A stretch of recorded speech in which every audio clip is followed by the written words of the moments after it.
सबसे पहले तो मैं आप सब लोगों का बहुत बहुत शुक्रिया अदा करना चाहता हूं, क्योंकि आप लोगों ने चैनल को लाइक भी किया और मुझे इस बात की खुशी भी है कि बहुत सारे लोगों को इससे हेल्प भी हो रही है, टेस्ट पास हो रहे हैं। सो यही मेरा मकसद भी है कि लोगों को घर बैठे बैठे हेल्प हो। आज कल की सिचुएशन में ऑब्वियसली बहुत मुश्किल है जाना और ट्रेनिंग करना। तो आपका एक दफ़ा से सबका फिर बहुत बहुत शुक्रिया आपकी इनकरेजमेंट का। हमारा आज का टॉपिक कुकिंग है। कुछ लोगों ने इस बात की फरमाइश की कि कुकिंग के ऊपर एक वीडियो बनाई जाए, तो ये आपके सामने टॉपिक फॉर्म है। इसमें मैंने अपने हिसाब से कुछ चीज़ें लिखी हैं जो कि आप देख सकते हैं। इसमें आप चेंज भी कर सकते हैं। कुकिंग आप सेंटर में लिखें, एशियन फूड लिखें, कुकिंग माय पैशन यानी आपका शौक़ है, चाइनीज़ फूड, कुछ भी लिख सकते हैं। मुझे इतना ज़्यादा कुकिंग का पता नहीं है, इसलिए मैंने जो सिंपल सी चीज़ें थी सामने वो लिख दी। बेस्ट डिशेस हैं और कुकिंग क्वालिफ़िकेशन है, ठीक है। यहाँ पे जहाँ मैंने एशियन फूड लिखा हुआ आप कुछ भी लिख सकते हैं। आप I don't know French food होता है तो उसका लिख लें, चाइनीज़ के अलावा कोई और पोर्चुगीज़ फूड भी लिख लें, ठीक है, जो आपका दिल करे। तो हम इनको वन बाय वन अब देखेंगे। सबसे पहले एशियन फूड है, तो इसके बारे में देखते हैं क्या क्वेश्चन हो सकते हैं। What kind of Asian food do you like to cook? Question जाहिर है इसमें एक बात पर्सनल टॉपिक में ये बात समझें कि ये आपके हाथ में, आपके कंट्रोल में, इस चीज़ को आप डायरेक्ट कर रहे हैं। जो चीज़ें आप लिख के ले जाएंगे एग्जामिनर वही आपसे पूछेगा। Excuse me. तो आप कौन कौन सी तरह के एशियन फूड पकाते हैं? What is special about Asian food? Asian food के बारे में क्या ख़ास बात है? तो उसमें आप कुकिंग करने वाले लोग बेहतर जानते हैं, उनको पता है कि क्या क्या ख़ास बात हो सकती है। आप बताएं कि काफ़ी सारी चीज़ें इन्वॉल्व होती हैं, मिर्च मसाले बहुत सारे होते हैं और फिर इनकी अपनी एक रेसिपीज़ हैं, ठीक है। What do you like to cook why do you like to cook Asian food? तो अगर आप एशियन फूड पकाते हैं तो आप बता सकते हैं कि आप शुरू से ज़ाहिर है बचपन से वही चीज़ खाते भी आ रहे हैं, वही चीज़ देखते भी आ रहे हैं, तो इस वजह से।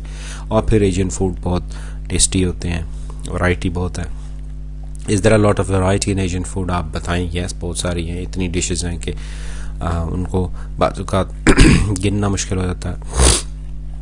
How long have you been cooking for? तो आप बताएं कि जितना अरसा कुक कर रहे हैं, ठीक है, 5 साल, 6 साल, 10 साल, ठीक है, जो भी आप मुनासिब समझते हैं। Is it easy to cook Asian food? अगर आपको लगता है कि ईज़ी है तो बनाएं। मेरे तो ख्याल में आमलेट बनाना भी बड़ा मुश्किल होता है, लेकिन जैसे आपको अच्छा लगता है बता सकते हैं, या कॉम्प्लिकेटेड कह सकते हैं, या यूँ कह सकते हैं कि ऑल्दो इट्स ईजी लेकिन there are so many things involved, ठीक है।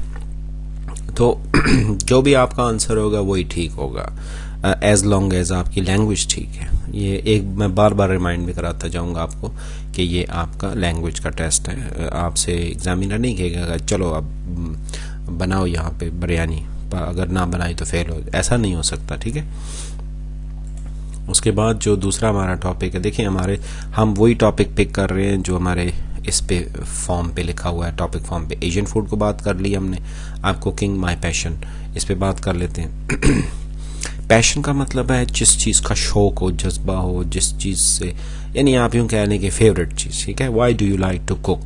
आप कुकिंग क्यों पसंद करते हैं? तो इसमें आप बहुत सारी बातें कही जा सकती हैं। कुकिंग एक आर्ट है, कुकिंग एक क्रिएटिविटी है। इसमें आप बहुत सारे एक्सपेरिमेंट्स कर सकते हैं, इसमें आप बहुत सारी चीज़ें पका सकते हैं। और अगर लेट से आपका हस्बैंड से झगड़ा हो गया तो अच्छी भली मिर्चें डाल के आप इंतकामी कार्रवाई भी कर सकते हैं।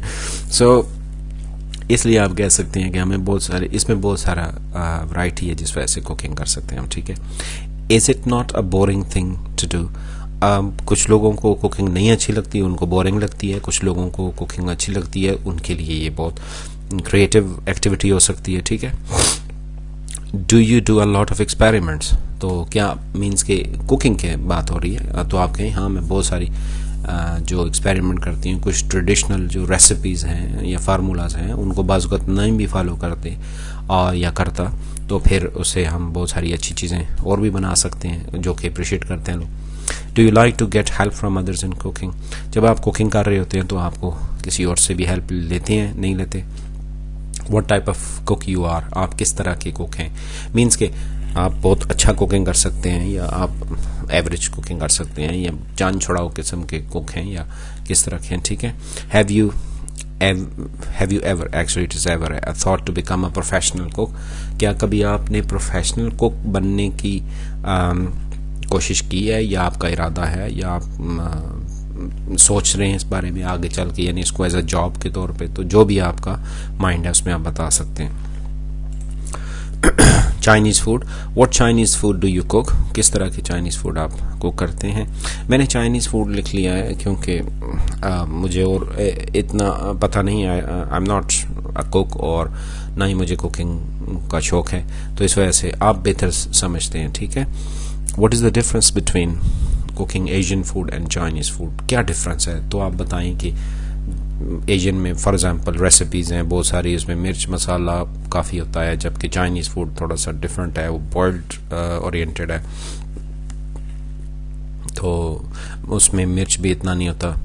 विच cooking do you enjoy the most, Asian और चाइनीज़? कौन सी कुकिंग आपको ज़्यादा अच्छी लगती है, एशियन या चाइनीज़? तो इसका जवाब जो भी है आपको मुनासिब लगे वो आप दे सकते हैं। What's your best Chinese dish? अच्छा, चाइनीज़ में कौन सा अच्छा डिश बना सकती हैं, ठीक है? मुझे तो एक ही नाम आता है, चाइनीज़ राइस है आई थिंक, तो आप राइस का बताएं या और कोई ऐसी डिश है जो आप बताना चाहें।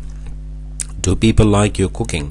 यानी आप चाइनीज़ कुकिंग जब बनाते हैं तो क्या आपके पीपल यानी लाइक घर में या कोई फ्रेंड्स वगैरह जब आते हैं तो वो उनको अच्छा लगता है, वो पसंद करते हैं? How much time does it take रफली to cook a Chinese dish? कितना टाइम लगता है? 15 मिनट हैं, 20 हैं, या बहुत सारी तैयारी करनी पड़ती है? तो थोड़ा सा यानी आंसर उसको बना के सेंटेंस की फॉर्म में आप बता सकते हैं, ठीक है? तो नेक्स्ट है बेस्ट डिशेस, यानी अब ये आपकी कौन कौन सी बेस्ट डिशेस हैं जो आप, व्हाट इज़ योर फेवरेट और best dish to cook in Asian food? Let's, ज़्यादातर लोगों की बिरयानी ही होती है, आपकी कौन सी फेवरेट है? बिरयानी देखें, जो जिस पे आप एक्सपर्ट हैं या जिसके बारे में आप बात करना चाहती हैं या सिंपली जिसके बारे में आप चाहते हैं कि एग्जामिनर आपसे पूछे, तो आप उसका नाम बता दें, बिरयानी बता दें। Let's say what's your favourite और best dish to cook in Chinese food? Chinese में कौन सी है? तो ये आपकी बेस्ट डिशेज होगी, ठीक है? उसके बाद एग्जामिनर आपसे होपफुली उसी पे क्वेश्चन करेगा, why do you like to cook biryani for example? तो बिरयानी आप कहें कि हमें अच्छी भी बहुत लगती है, लोग खाते हैं, पाकिस्तानी हैं या इंडियंस हैं या कोई और एशियन हैं तो उनको बहुत अच्छा लगता है, उनकी फेवरेट डिश है। तो ये टॉपिक ऐसा है कि इसकी बातें करते हुए भी मुंह में पानी आ रहा है, तो इसको इंटरेस्टिंग बनाएं इसी तरह। What other types of dishes you can cook best? इसके अलावा चलो बिरयानी हो गई या चाइनीज़ में जो भी हो गया, उसके अलावा आप कौन सी अच्छी डिश बना सकते हैं? और does it really take long to make biryani? Biryani बनाने में बहुत टाइम लगता है क्या? तो उसका जवाब दें कि हाँ जी बहुत टाइम लगता है, उसमें बहुत सारी चीज़ें इन्वॉल्व होती हैं, ठीक है? थोड़ा सा बात को लंबा करें ताकि टाइम भी गुजरे, कम सवाल हों, जितना आप ज़्यादा जवाब देंगे सवाल कम होंगे। How do you make it? तो ये क्वेश्चन हो भी सकता है, नहीं भी हो सकता, बट आपको पता है how do you make it, okay? आगे पीछे स्टेप्स हो भी जाएं तो भी परवाह नहीं। इसके जो टॉपिक फॉर्म है उसके ऊपर जो लास्ट चीज़ है वो कुकिंग क्वालिफिकेशंस की है। How did you learn to cook Asian और चाइनीज़ फूड? ये एग्जामिनर आपसे पूछ सकता है कि आप इतना कुछ बता रहे हैं तो आपने कोई इसको सीखा है कहीं से? Do you have a cooking qualification? आप बता सकते हैं अपने कंट्री में, ठीक है? आपने है नहीं भी की तब भी बता सकते हैं, आज मैं कॉलेज में गया और वहाँ पे गई और वहाँ पे को सीखी, या हमारे कॉलेज में या यूनिवर्सिटी में कंपलसरी था कुकिंग करना, ठीक है? How long was the course? आप बताएं 3 months 4 months 6 months या जो भी है। Did you have to choose which foods you would want to learn to cook? यानी जब आपने वो कोर्स किया, जो भी कोर्स है, तो क्या आपको उसमें चॉइस थी कि आपने ये चीज़ें पिक करनी है, जैसे आपने एशियन और चाइनीज़ का बताया? Does it need a lot of practice to learn to cook both types of foods? फिर आपसे क्वेश्चन पूछा जा सकता है कि आपने सारा कुछ लर्न भी किया, ठीक है, फिर क्या आप ज़्यादा प्रैक्टिस चाहिए थी आपको सीखने के, बनाने के लिए ज़्यादा प्रैक्टिस चाहिए होती है? And what is special about learning to cook? Cooking के बारे में सीखना या पढ़ना या ये क्यों इम्पोर्टेंट है? तो इसमें आप एग्जामिनर को बताएं कि कुकिंग के बारे में सीखना या क्वालिफिकेशन लेना इसलिए भी इम्पोर्टेंट है कि आपको एक तो पता चल सकता है कि what's the right way to cook, और फिर सबसे बड़ी बात कि आपको ये पता चल सकता है कि क्या चीज़ें सेहत के लिए अच्छी हैं, क्या चीज़ें नहीं अच्छी हैं, और क्या चीज़ें किस क्वांटिटी में हो तो अच्छी हैं। और फिर देखें जो ट्रेडिशनल तरीके होते हैं पकाने के, ठीक है उसमें बड़ा लज़्ज़त है, यानी जैसे हमारे बड़े होते हैं, बुजुर्ग होते हैं, उन्होंने तो किसी कॉलेज से नहीं सीखा होता, वो तो बस इसी तरह घर में बड़ों को देखते देखते। लेकिन अगर वो जो ट्रेडिशनल नॉलेज है वो हो गया और उसके साथ साथ आपका जो कॉलेज से या किसी इंस्टीट्यूट से सीख लिया, तो दोनों मिक्स हो जाए तो आप बताएं कि उसमें ज़्यादा आ जाता है, या आपको ट्रेडिशनल भी साइड का पता चल जाता है और इसके अलावा आपको उसकी जो साइंटिफिक रीजंस हैं या फिर जो फूड हाइजीन से रिलेटेड या फूड के जो हेल्थ पर्सपेक्टिव से रिलेटेड चीज़ें भी पता चल जाती हैं। तो ये कुछ चीज़ें हैं, ठीक है। कुकिंग क्वालिफिकेशन के बारे में मैं आपको ये भी कहूँगा कि इसमें आपको घबराने की ज़रूरत नहीं है कि कुकिंग क्वालिफिकेशन होनी लाजमी है, ठीक है। देखें जो स्टोरी होती है, स्टोरी जब लिखी जाती है तो ज़रूरी नहीं है कि वो स्टोरी हकीकत पे ही बेस हो। स्टोरी का मतलब भी है मेडअप, ठीक है। तो इसमें आप स्टोरीज ही बना रहे हैं, आप चीज़ को मेकअप कर सकते हैं, ये आपकी क्रिएटिविटी है, ये झूठ नहीं होता, ये याद रखें कि ये तो एग्ज़ाम है, इसमें तो बोलने का प्रैक्टिस है सारा। तो ये सारी चीज़ थी। अगर आपने कोई चीज़ फिर भी नहीं समझ आई और पूछनी है तो आप मुझे कमेंट्स में बता सकते हैं, और कोई ऐसा टॉपिक जैसे कि ये टॉपिक जो मैंने आज बनाया है, ये भी एक जो व्यूअर हैं या सब्सक्राइबर हैं उनकी फरमाइश पे बनाया है। तो इसी तरह अगर आपको कोई टॉपिक लगता है कि आप उसमें चाहते हैं कि वो आप तैयार करके ले जाएं और आपको आइडिया नहीं है कि क्या क्या उसके डिफरेंट 5 ऑप्शंस रखने हैं या क्या क्वेश्चन है, तो आप मुझे बता सकते हैं, मैं वो आपके लिए बना सकता हूँ, ठीक है। सो आई होप कि आपको ये जो मैंने आज बात की है सारी ये समझ भी आ गई है और आपको तैयारी में भी हेल्प हो जाएगी। So thanks for watching, I wish you all the best. एक बार फिर ये कहूँगा कि एग्ज़ाम के लिए जब जाएं तो डरने की कोई ज़रूरत नहीं है, आराम से बोलें और आप पास हो जाएंगे, ठीक है। Thank you very much, bye.